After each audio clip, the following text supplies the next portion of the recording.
Could be bluff or double bluff but mock drill not declaration of war, says Shashi Tharoor. Congress MP Shashi Tharoor on Tuesday welcomed the Home Ministry's decision to conduct pan-India mock security drills on May 7 in the wake of strained tensions with Pakistan since the Pahalgam terror attack, saying India can check if the sirens are working and know what to do. Speaking to CNN News 18, Tharoor said it's not a bad idea as there hasn't been one in 3 or 4 decades.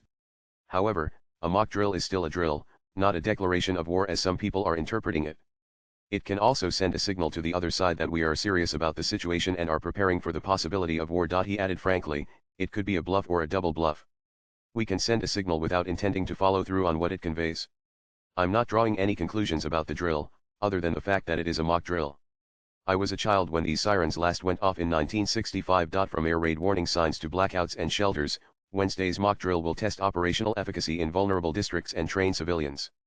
Most of the present generation has never seen a war and the exercise is meant to educate the masses of the utmost importance of wartime SOP, sources told CNN News 18. The Congress leader also weighed in on the closed-door meeting at the United Nations Security Council UNSC to discuss the renewed India-Pakistan hostility since April 22, when 26 people were killed in cold blood in Pahalgam. Since the meetings are held behind closed doors, we don't know what really happened.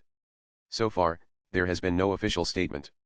From the leaks, which may or may not be reliable, it seems things didn't go as the Pakistanis wanted.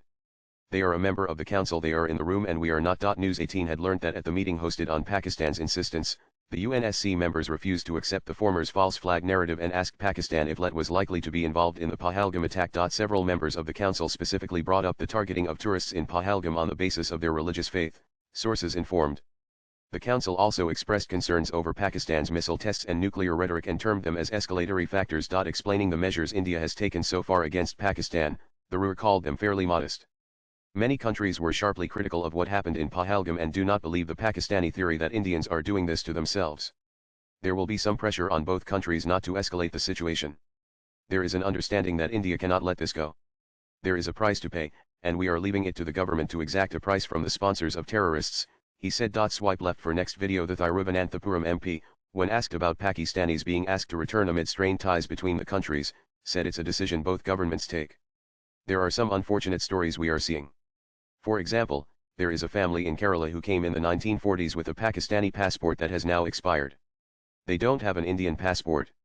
These individual cases must be looked at with compassion and common sense, he said, calling it a tragic human consequence of the inhuman acts by terrorists. Tharoor said after the government has taken military action after the Balakot and Uri strikes, setting a precedent that has influenced public expectations.